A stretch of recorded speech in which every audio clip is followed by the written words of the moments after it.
Welcome to the HITea With Grace podcast, where we spill the tea on HIT.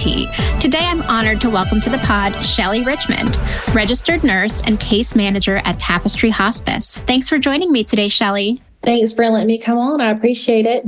So tell us a little bit about your career path to the role you're in today. So I started off in a completely different world. I started off as a graphic designer 100 years ago, as it feels like. And then I felt led to go back to school, and I thought I was going to be a teacher. And that was not the role that I was led to go down. I went to school to be a registered nurse. So that's how I've gotten to where I am. I actually was in the ER at first as a tech while I was in school. Then I went to ICU, and now I am a hospice nurse, and I love what I do. That's amazing. So I heard a story of your husband gifting you a digital stethoscope. So tell me a little bit about that experience that you had and how it kind of changed your view of the space and innovation happening within it. So my husband has always been my biggest supporter. So whenever I got into nursing school, I got the letter that I was accepted. He bought me a Littman Cardiology 4, which was like the top of the line, best of the best stethoscope. And of course, in nursing school, they don't allow you to use the top of the line. They want you to get the cheapest, least expensive stethoscope so you can use it because it was too advanced for me. But as soon as I graduated, he got me the Echo Core, which is an attachment. This is what I'm wearing now is the Echo 500, but what it does, the core, it actually attaches to the Littman Cardiology 4. So you can take any stethoscope and attach it to it and you get amplification. And he said that since I was going into ICU, I needed it. And I said, you're right. I do. I love it. And so I heard also a story of you picking up that stethoscope to listen to your infant daughter. Can you tell me a little bit more about that story and how that stethoscope ended up really helping your family? Ellie, when she was born, she was very tiny. She weighed 6 pounds, 2 ounces. We took her home and she weighed 5 pounds, 8 ounces. So she was little. I've always been concerned about her. She was our second, but she's just little. She was exclusively breastfed. But she was always very junky sounding for probably her entire life, just about. And so we just always attributed it to maybe an allergy. We couldn't really pinpoint what it was after excluding stuff. And so what happened was she was almost 6 months old, and I brought my stethoscope in and my husband had charged it. It probably like the one time a month that I have to charge it. And he said, your stethoscope's charged, and he just hung it up by my keys. And I said, hey, I was like, give it to me, because she was asleep in my lap. And she wasn't junky sounding. There was nothing going on with her at that time. And I was like, I just want to listen to her. God just kind of like laid that on my heart. Hey, listen to your kid. So I listened and I heard a murmur. And so with a regular stethoscope, with the Echo Core, you can actually turn the amplification on or off with just a button. It's super convenient. So of course the amplification wasn't on. So I, of course, turned it on, and that murmur was loud and proud and clear as day. Of course, I'm so sorry. Yeah, my heart sank. It's very difficult to just think about it. Oh, I totally understand. It's just, how did you handle kind of identifying that abnormal sound, and what did it lead to from there? I thank God that I heard it, because I've asked every single time she's been seen, hey, does her heart sound okay? Does her lungs sound okay? Because she's always been different. She's just been like off. Mom just kind of knows that something's going on.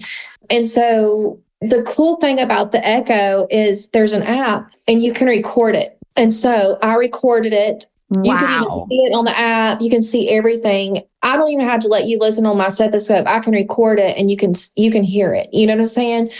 I recorded it because I have just enough knowledge in pediatrics to be dangerous. So I recorded it so I could play it for a doctor, because we had our appointment for our 6 month the next week. I played it I told him that I'd heard the murmur, and he listened and he was like, I don't hear anything, of course, because she was junky again. You can't hear nothing. And so I said, well, here, I've got a recording. And so I played it for him, and he said, yeah, I can hear it there. He said, but I don't hear anything right now. He said, so maybe it's just a benign thing that we don't need to worry about. He said, let's come back at 9 months and see what happens. And so when we came back at the 9-month appointment, she was not junky sounding, which is great. And he listened. He said, I can barely hear just a something every once in a while. He said, so I will refer you to cardiology. So the cardiology, it takes you a little bit to get in. We got in about 10 months. He heard her. He rated her murmur a 2 out of 6, which if you go down the rabbit hole, like you think, oh, that's really not too bad. That's great. It's probably benign. Everything's fine. But he said, I know that with you being an RN, you're probably going to want definitive answers. He said, so I'm going to do the echo too. So we did the echo and it came back that she has an atrial septal defect. Oh, man. So if you don't know anything about those, basically, if it's a 3 millimeter or less, they just consider it benign. They don't really even care. They might have you come in every once in a while just to see where it's at. And they just, it's good, right? If it's 5 millimeters or less, they keep an eye on it, but they don't really do anything. It doesn't require surgery. They just want to see you about once a year and just see how you're doing. Ellie has a 10 millimeter atrial septal defect. As the doctor, I said, so what does that mean for her? Like, what does that look like for her? And he said, well, we're going to see her next year. So we actually have our appointment in July to see them. And he said, we won't do an echo then. We'll just see her. It's just basically seeing how she is. Then when she turns 3, they will see her again and do an echo and just see where the atrial septal defect is. And then they can determine from there if she needs surgery or not. So I asked him if it would close, like if this is something that would close. And he said, and typically it does not. We, of course, have faith and we are believing that God's going to close it. So we are praying for that.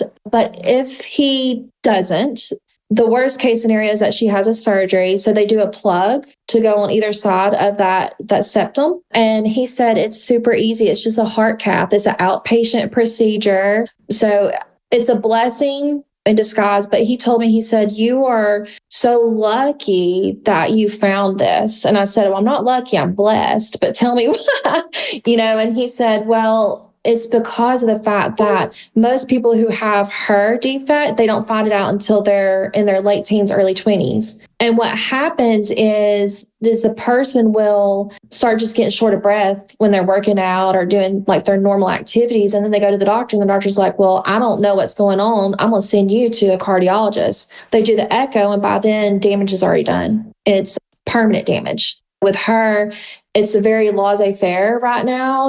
Like they will do a surgery probably whenever, if she needs it. She'll do a surgery maybe between 5, 7, 8 years old. It's just very laid back. She won't have any permanent damage from it or anything like that. So it's just a huge blessing that we found it thanks to a amplified stethoscope. So yeah, and wild to think that you got it for your nursing schooling and for being a nurse. And I'd love to hear more about your hospice work too, but then it ended up really saving your daughter's life. The thing is it's crazy because you think about it, like the way hers works is the reason why she's always junky is because that defect, her lungs work harder. So when she gets sick, like she has upper respiratory infection, it affects her 10 times more than it affects you or me. Like it holds on to her longer. And of course, when she's a baby, she don't know to cough it up. I can't say cough. So now that she's getting a little bit older, she kind of can clear better. So it doesn't affect her quite as bad. Of course, I'm also believing that God's closing that hole, you know what I'm saying? But it's just one of those things that like, you think about what could have been, like it could have shortened her life if I wouldn't have found that. So absolutely. Yeah. And when you're kind of thinking about like digital stethoscopes and their use cases throughout healthcare, do you feel like it would really help enable better care for patients? And like for you, you didn't have to double guess your mind. You were able to record it and listen back, right? And you were in a time of stress and anxiety, and you really could have second guessed yourself. I'm going to show you too. I don't mean to not look at the screen, but I'm going to show you too, because I'm going to find it and show you where it shows that it is a murmur on her recording, just so you just have that. I can send you a picture too if you want me to.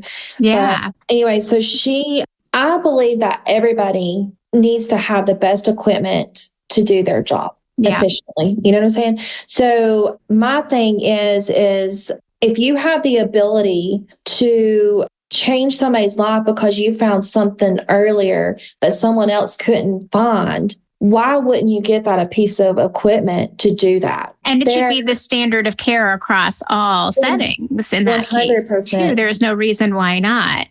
And I'm wondering, too, as you're working in hospice, you're working in healthcare. Wow. It literally says the words murmur on it. That is awful and wild. And I'm so sorry that all of that happened to you, but I'm so grateful that you have a plan forward now and that you have your answers and it didn't take so long, because we all know that the longer that diagnostic odyssey is, the worse it is for everybody, for patients, caregivers, for everyone. So yeah, I'm just wondering, as you're kind of thinking forward in your work now in hospice and healthcare, like how has your perspective changed after this personal experience of using digital technology to help inform care decisions? So one of the things I love about what I do is I stay with my patients forever until like the end result is that they will pass away.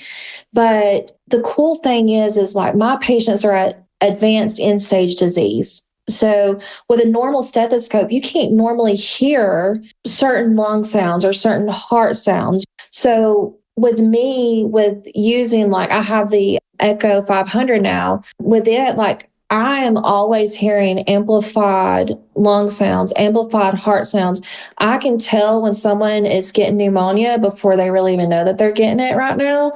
I can actually show someone now when their loved one has passed away, I can show them a flatlined, 3-lead EKG on my stethoscope, like I can show them that they have passed, just to give them that confirmation if they need it. It also helps me too, because I pronounce. And so it kind of makes me feel good to know that they for sure have passed. I don't know. It's like a fear to pronounce somebody and they're not really passed away yet, but having a digital stethoscope, it is a luxury, and you can get something that's not as advanced or whatever.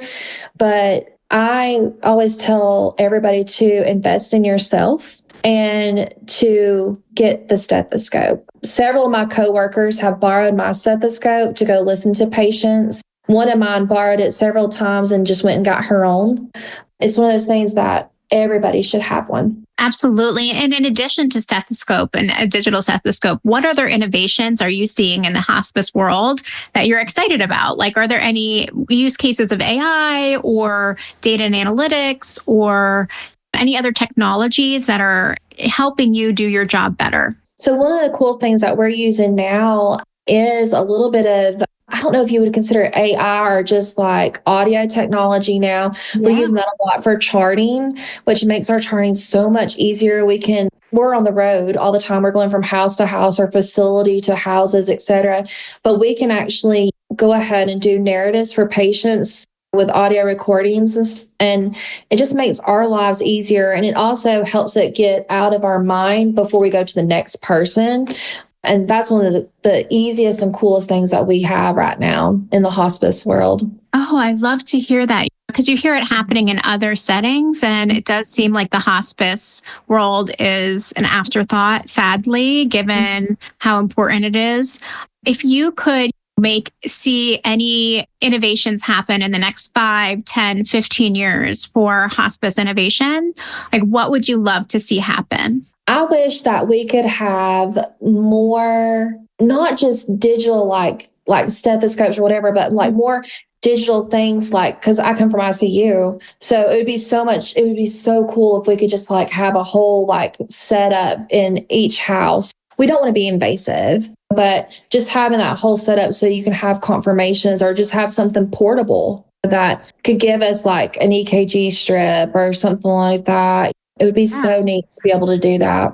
It does seem like portable technologies and advanced innovations in the home are the future. And it's very cool that you're at the forefront of seeing that happen and having it impact your life so personally. You see it how it needs to happen even more so. I thought it was so cool when I came on to hospice that we do like mobile x-rays. Like we actually contract with a company that comes out and does a portable x-ray on somebody to confirm If a patient fell, if their leg broke, or if they have pneumonia, we can confirm that with x-ray now. And I was like, dude, we can do that in the home. It was very cool. So that's fantastic. Now, my listeners love to learn from personal experiences and stories like your great one. Thank you for being willing and courageous to share your personal story and your story about the hospice world. But we also want to understand you as a human being and as a leader. And you've been through so much in your life. And it sounds like you really experienced quite a huge hardship. And I'm wondering, what were some tips and tricks that helped you, or techniques that helped you get through that hardest time in your life? Like, what are things that you did that just kept you going and kept you strong? I prayed. Absolutely. I would never be where I'm at now without God. Having a firm foundation in Him, and then having family that support you. If you don't have that, you have nothing. You had to have a strong prayer life. You had to have family that support you and get you through things. I mean, what your listeners don't know and what you don't know either is, like, I started out trying to be a nurse when I graduated from high school. I didn't go back into being a nurse until like almost 15 years later. Like, I had another career for 10 and a half years. I went through 10 and a half years of infertility before I got my precious baby. And then I got pregnant while in nursing school with her, my first. So if He ain't got a plan for me, I don't know what He's doing, but He's got a plan and I got to tell everybody about it. So absolutely. And I think that people forget that there is so much more than just our day to day, right? Yeah. It's like so important to have that perspective on life. And I'm wondering, in terms of habits and day-to-day things that you do to keep you going, like, are there other habits and other activities that you do that just keep you strong? I do as much as I can with my girls because I cherish them. I know that how special they are and how important they are. I try to be as active with them as possible. I always have a quiet time every morning. I read my Bible every morning, or I actually have it read to me via app. But I try to get that done. And I read or listen to podcasts in my car. I try to take time for me as much as I can, but you have to do it while you're doing other things too. So thank God for people like you that have podcasts that we can listen to and be educated by. Oh, I appreciate that so much. And that brings me so much joy that you do those things and it just fills you and it keeps you going and keeps you moving for your family. So if you could give your younger self a piece of advice, what would that advice be? I would tell her to not let other people control you and to not depend on other people for your own happiness, that you're in charge of that. Snap, snap, snap, snap. Yes, yes. So powerful. So to finish this conversation off right, where can our listeners find you online? I am on Facebook, of course, with Shelly Richmond, or you can see me on Instagram at Slim Shelly RNY. And I'm also on TikTok with Shelly 21183. That's terrific. Now, before I forget, did you happen to bring tea with you today? I did not bring tea. Do I need tea? You do.